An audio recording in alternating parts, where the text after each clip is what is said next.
Hi, Alegre here, and it is Thursday, and I am one half of the On Your Wildest Dreams. So happy to be here with you today. It because she is being a mom, and sometimes being a mom means that other things have to fall by the wayside. So hopefully we'll have her back next week.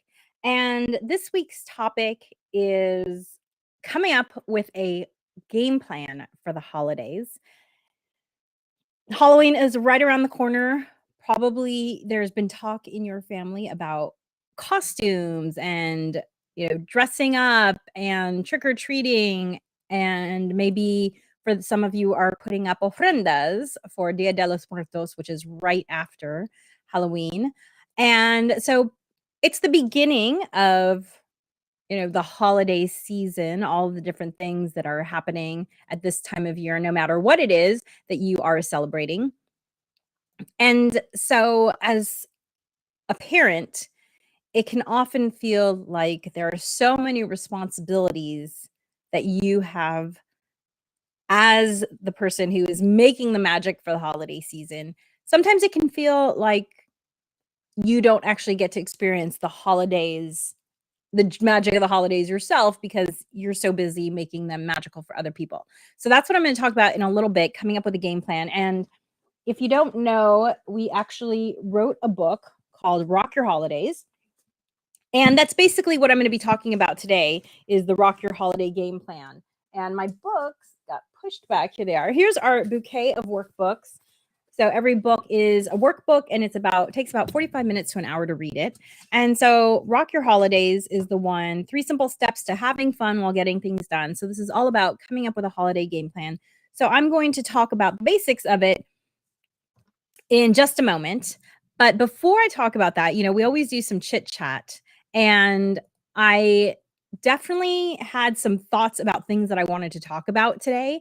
And so even though it's just me and there's not 2 people doing the chit chat, I wanted to talk about it. And feel free to chime in wherever you are watching this. If you comment in the comment section, I will see it. Hello, Deepesh. And I am happy to comment and answer any questions that you may have. And also, this is a conversation. I would love to hear your thoughts on this. And so I guess something that I've been thinking about a lot lately is, my health and my, I recently got a checkup, and I got my blood drawn, and I have, for the first time in my life, high cholesterol. Anyone else have high cholesterol out there? Let me know. Let me know if you have high cholesterol. And for those of you who watched before, I am 50 years old, so I'm deep into perimenopause, and menopause is right around the corner. In fact, I would say I am in year 9 of perimenopause. Of course, it's hard to know exactly where you are in menopause, but that's my guess. And so if you are someone who is going through or entering perimenopause, you might not know that it is very natural once you hit perimenopause and menopause for your cholesterol to spike. Okay. And I'm going to explain why, because this is something I did not know until I hit this age. So for women, we actually use cholesterol. Our body uses cholesterol to make the hormones that we need. And so your body is no longer using cholesterol. So guess what happens? Your cholesterol spikes. So I went from having very, very low cholesterol to suddenly now I have high cholesterol, because I am in the stage of life where my body is not using up the cholesterol to make the hormones. I don't know if that's news to you. That was news to me. And so I had learned this just like when I was entering, as I said, I think I'm in year 9 of perimenopause. And for those of you who are not in it, you might be wondering, well, how do you know you're in year 9? Because after many, many years of decades, after decades, decades, I can't believe I can say that, after, let's see, 13, right? After 3.5 decades of being very regular with my period, I went from 12 to 11 to 10 to 9. Literally, I just lost one period every year for about 6 years. And then about 3 years ago, I started having other symptoms. So that means waking up in the middle of the night, usually around 2 in the morning, wide awake, could not go back to sleep. The other thing was I had always been the one in our relationship that was cold. I don't know if you're there, but I'm like, I need a blanket, I need a sweater, it's cold. And I suddenly became the person who was hot, who was warm. Like, is it just me or is it warm in here? And so those were the main 2 symptoms that I was having, was feeling warm. I wouldn't call it a hot flash. I never got sweaty and I was never uncomfortable. I was just, how come you're wearing sweaters and I feel like I need a t-shirt? And then the waking up in the middle of the night. So those were my big 2 symptoms that came on about 3 years ago. And I have been able to completely manage my symptoms with herbs. I started going to an acupuncturist. She gave me some herbs. Also, I did a bunch of reading. I took some herbs. And actually, if I'm going to put up in the QR code, if you are interested in, let me see where I can put that. Okay, I have to find it first. But I actually have consolidated all the herbs that I take in a list on Amazon so that you can see it completely there. So let me just put this up. And so anyway, so I've been able to completely manage my symptoms with all these different kinds of herbs. And so the interesting thing about perimenopause, and I don't know if you all feel this, but for me, the interesting thing about perimenopause is that everyone talks about menopause, and menopause is when you haven't had your period for 12 years, okay? Everyone talks about menopause, but menopause is the finish line. Perimenopause is the marathon, and it can take a decade. A decade is not unheard of for perimenopause. And so, I feel like growing up, everyone was talking about menopause, but menopause is the end of this much longer process. And so if you're not in perimenopause yet, if you're approaching perimenopause, just FYI, it can take a long time to get to the very end and to hit the point where it's no longer something you're thinking about. So, all of that is to say that now cholesterol is an issue for me. It's never been a cholesterol for me. And by the way, tinyurl.com, my Amazon picks, all one word, PICKS, my Amazon picks. That's where you can get all the herbs that I use. And by the way, for those of you who are watching live, if you for some reason have to step away, I do upload these live chats as the Harness the Power of Planning podcast. So you can listen wherever you get your podcast. This will be episode 75 when I put it up. So the Harness the Power of Planning podcast, that is somewhere you can go to listen to this. So I suddenly went from having super low cholesterol to super high cholesterol, not unexpected. However, it's kind of been creeping up. And this year I have officially entered the it is too high area. And I feel like I'm totally having to relearn my body because of this change. And so I've actually been reading a book for the last 6 months. It's called How Not to Die. And the author's name is, let me look it up, Dr. Michael Greger. And it is a lot of information, let me tell you. And by the way, by How Not to Die, he's not trying to say you're going to live forever. Each chapter is like how not to die from cancer, how not to die from high blood pressure, how not to die from medical errors. That was actually one of the chapters. It was very interesting. So it's all these topics. And he had actually been talking about cholesterol. And so serendipitously, he mentioned that some of the things that help to lower cholesterol are eating beans and legumes. And I was vegetarian for a long time, and I actually didn't really call myself vegetarian. I called myself a flexitarian because I would eat turkey at Thanksgiving, or if I, went to someone's house, I would eat whatever they made. And I was vegetarian for a long time until, actually, I was vegetarian up until the 3rd trimester of my pregnancy. And I used to eat tons of beans and legumes. And so I have actually been thinking for the last couple of years about going back to eating more plant-based.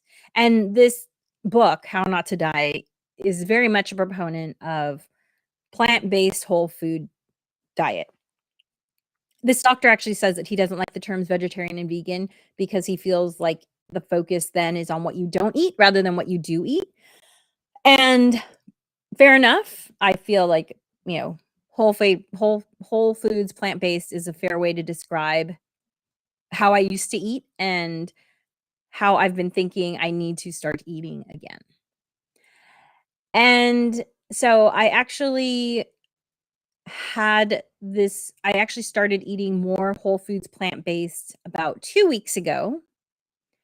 And so we'll see how it goes. I'll be checking in, regularly on this live chat and on the podcast with how I'm feeling. It's funny because it's been, almost 15 years since I was last, vegetarian, last whole foods plant-based. So it's been a while. I feel like I'm having to remember how I ate. And one of the big epiphanies, for those of you out there who maybe are whole foods plant-based, I would love any guidance that you have. I'm sure we could all benefit from it.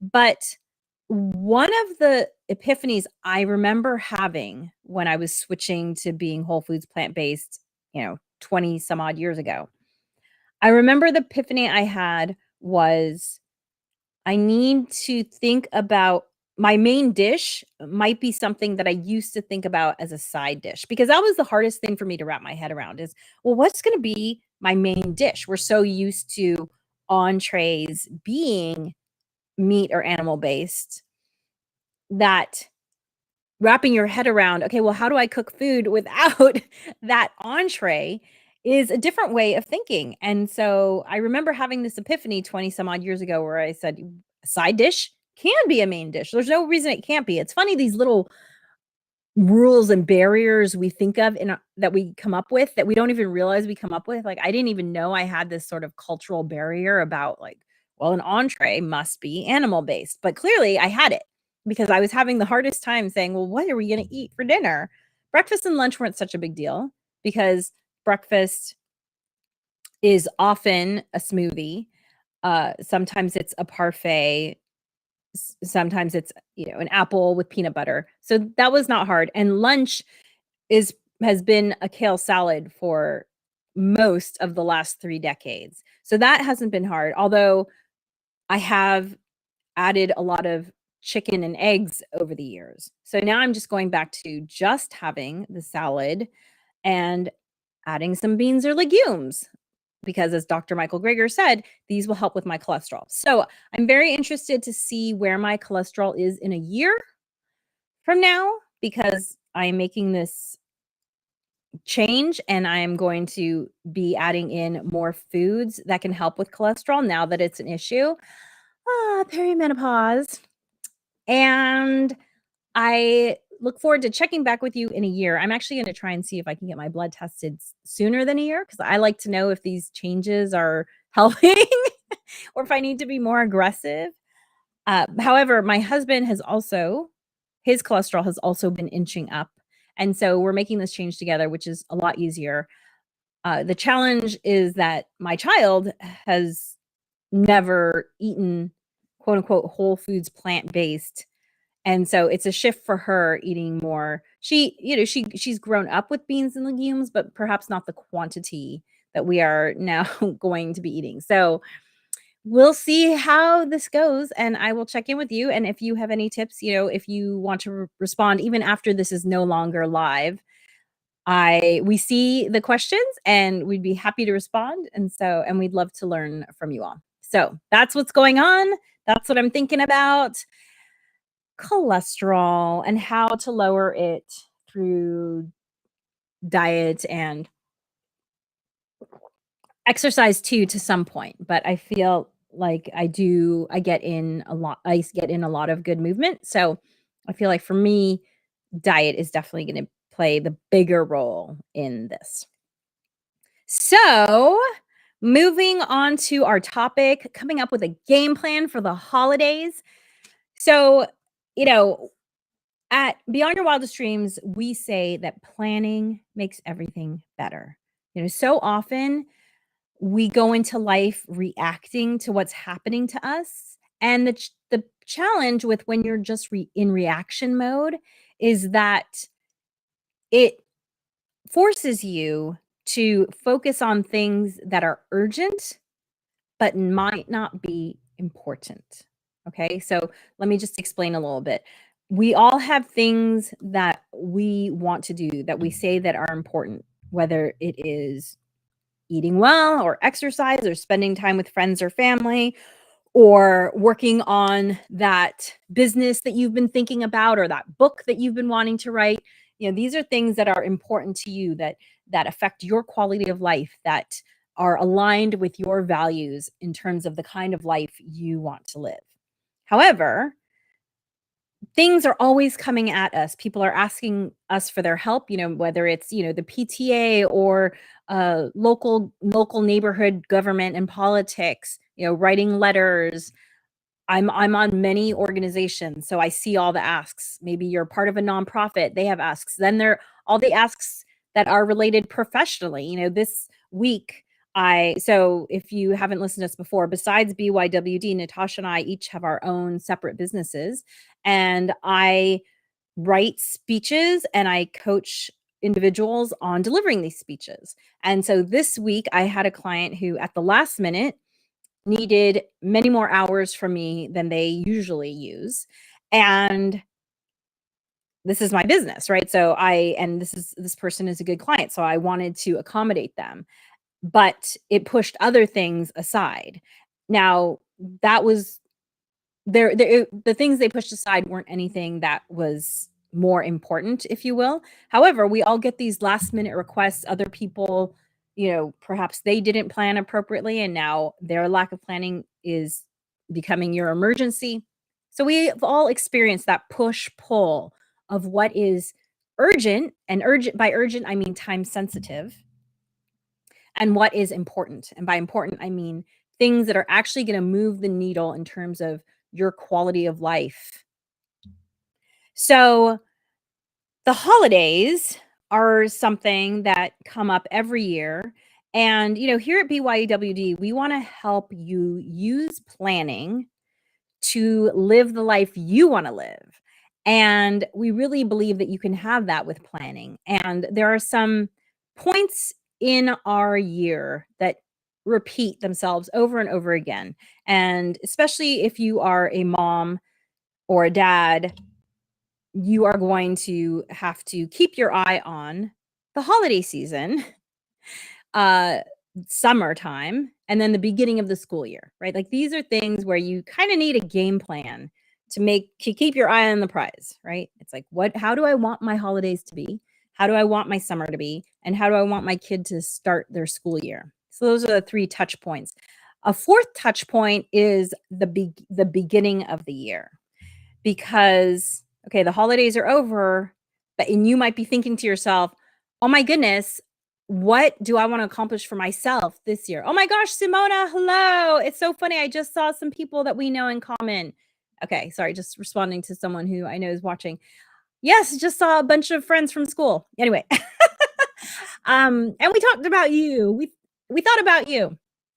Okay, so going back to these touch points. So the new year is when we really want to help people take advantage of what's called the fresh start effect, right? People get excited about new beginnings and new opportunities. So the new year, the beginning of the month, your birthday, maybe starting a new job or moving to a new place. These are all exciting because of this scientifically documented phenomenon called the fresh start effect. So we like to help people around the fresh start effect. And then we also like to help those of us with kiddos around summer and back to school and the holidays. And so we wrote this book called Rock Your Holidays. And it's all about coming up with a plan. And by the way, all of our books are workbooks. So we're not just talking to you about theory, we give you space to practice the thing that we mention. So the first step that we say for Rock Your Holidays is to take a moment and think about how you want this season to be. We call it the reason for the season. Take a moment. What's a word or phrase that captures your reason for the season? Feel free to write that down. Like if you have a pen and pencil in front of you, maybe something immediately comes to mind. Maybe you think, I want it to be peaceful. I want it to be calm. Maybe you think, I want to see my friends and family. That's the most important thing. Maybe you think, I want to be as social as possible. I want to go to every possible thing I can go to. So just take a moment and think about what you want your season to look like. And it can really be, anything. You could say, I want to plan absolutely nothing this season and just be spontaneous. Okay, great. You know what your plan is. Go forth. Maybe you think, I want my holidays to be relaxing. For me personally, I kind of have a list of things that I like to do during the holidays, but I don't need to hit every single one of them every single holiday season. Like, for instance, I do enjoy seeing a production of the Nutcracker, but we've done that so many times that I'm not going to do it this year. And that makes space for doing something else new. Oh my goodness, I just looked in the picture and I guess I forgot to put on my other earring. How funny is that? I'm just gonna put on my other earring right now. Real life and live video. So whatever you decide, think about how you want your season to be, because that just really allows you to establish healthy boundaries. So much of being able to focus on what's important and not what's urgent is by having boundaries. But you can't have a boundary without first deciding, oh, this is how I want it to be, because that decision is what creates the boundary for you. For instance, if you say, I would like to go to one large party this year and that's it, because that's all I feel like I have the bandwidth for this year. Or maybe you're not super social and you just say, one big party will fill my socialness meter and I'm good. Then that's your boundary. And if you get 3 invitations, you've already decided. It's much easier to set the boundary beforehand, because if you get those 3, you might think, oh, well, I could do them all. And then you feel like you missed out on either some quiet time or so alone time, or maybe you're tired. Maybe being that social is draining for you. So set the boundary beforehand rather than when the invitations start coming in, because that's when it's hard that's when you're reacting rather than being proactive. Okay, so it is October 10th today. This is a perfect time to think about your holidays. Think to yourself, what do you want this holiday season to be? Okay, then once you have the holiday season, I want you to do a brain dump. I want you to write down all the things that are going to be happening between now and whatever you consider the holiday season. If you celebrate Dia de los Reyes, go ahead and go through January 6th. If you celebrate Nowruz, go ahead and go through to spring. It's up to you what you consider the holiday season. Okay.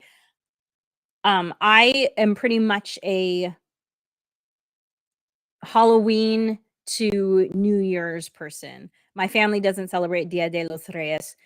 If you don't know my background, my parents are both American, but my mother is of Chinese ethnicity. So we don't celebrate Dia de los Reyes.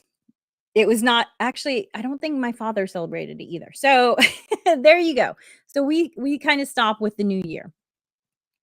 So go ahead and write down all the holidays that you want to consider part of this holiday season, whatever that may be, and all of the things that you might want to do. So on my list is the Nutcracker, even though I'm not going to do it this year. Okay. And then once you have that brain dump, and you can see my brain dump, it's pretty long. That's my brain dump for October to January. Okay. And it includes things that you might not consider holiday-y, but tend to happen during this time of year. Like, for instance, I like to do a ski trip in January. So I consider that kind of part of the holiday season. I also I do celebrate Lunar New Year. So depending on what time of the year it is, sometimes that can be on the early-ish side, and so I kind of include that in my planning. I also include a local parade that I love to attend during this time of the year. So really everything's in here. And let's see, it includes things like, for instance, this is not an event, but it is one of the things that you might have to do if you want to send out holiday cards. You might want to do a holiday card photo shoot. Also, you need to order these holiday cards. So, for instance, sending out holiday cards, if that's something that you like to do, you should put that on here as well. It's not an event, but it is something that happens. Other things could be work parties, decorating. I like to do a Thanksgiving Day hike, so that's on here. So all of these things that you like to do, just complete brain dump. Don't think, just right. And it's interesting because I have been doing holiday cards frequently for the many years, and for some reason, I'm not sure I'm going to do holiday cards this year. It's just not feeling like something that is super important to me. So even though you have this list, things can change, and that's totally okay, because guess what? This is your holiday season, no one else's. Do what you want to do. Obviously, there are other people who have a say in this, your immediate family, your extended family. So there might be some negotiation there. I get it. I get the negotiation. But just start thinking about what you want to do. And if there's, something that you don't want to do, see if see how your family feels about it. Maybe you're all on the same page. Okay. So the next step is to prioritize the brain dump that you just did. And what that means is going down and taking the brain dump and just writing the numbers 1, 2, or 3 next to it. And 1 is, I would never miss this event. 2 is, I'd love to make this happen. And 3 is fun, but if we skip it, it's no big deal. And again, these numbers are going to change from year to year. But for this year, go ahead and rate them 1, 2, and 3. Okay. And then the final step is to then start calendaring the things that you have to do. And by the way, there is one bonus tip in here, but it's a little difficult to explain without looking at this book. So for that bonus step, you're going to have to get the ebook or the physical book. But the final step is to start calendaring the things, starting with the number ones, right? So that's the beauty of prioritizing things, is you've decided what's important to you, you've ranked them, and now you're going to start putting them in. So start popping the number ones into your calendar.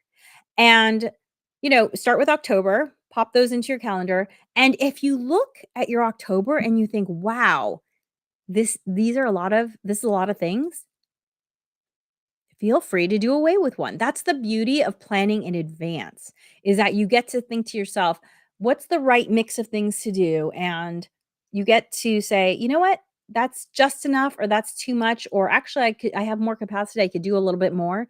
When you don't think, when you just react to people's invitations, that's what leads to burnout, because you're not looking at the big picture. So this allows you to look at the macro picture and say to yourself, yes, I have enough energy for this, or no, I don't have enough energy for this. Okay, so go through and put in all your number ones. And if it looks like that's full enough, then don't add anything else. If it looks like you have more capacity, then go on to your 2s and 3s. And that is how you come up with a holiday game plan so that you can be proactive rather than reactive. Now, I will add one little bonus tip is, feel free to adjust your plan as you go. We're starting on October 10th. This is kind of a high scale, a macro view plan for the whole season. You can decide in November, you know what? I feel like doing more or I feel like doing less. That's fine. Tweak as much as you want to tweak. This is your plan. It's here to serve you. But having a plan to begin with is going to save you so much time and energy because you'll have already gone through the thought process of what do I actually want my holidays to look like? And then you can make decisions based on that. And you can decide yes or no to that party or event because it does or doesn't support your vision for the holidays. Thank you so much for joining me this week. Hopefully Natasha will be back next week. You know how it is when you're a mom. You have to prioritize your family. But it's been a pleasure to have you with me. And if you want to get the ebook or the $7.99 price that you see popped up on the screen here, that is for the paperback. But the ebook, I believe, is $3.99. Sometimes there's specials that we're not told about that get run. But that's my understanding. And then again, if you want to go to tinyurl.com/myamazonpicks, you can see I have a whole list there of the supplements that I've been taking and the other tools that I've been using to help me through this period of perimenopause. Thank you so much for joining. I'll see you next week.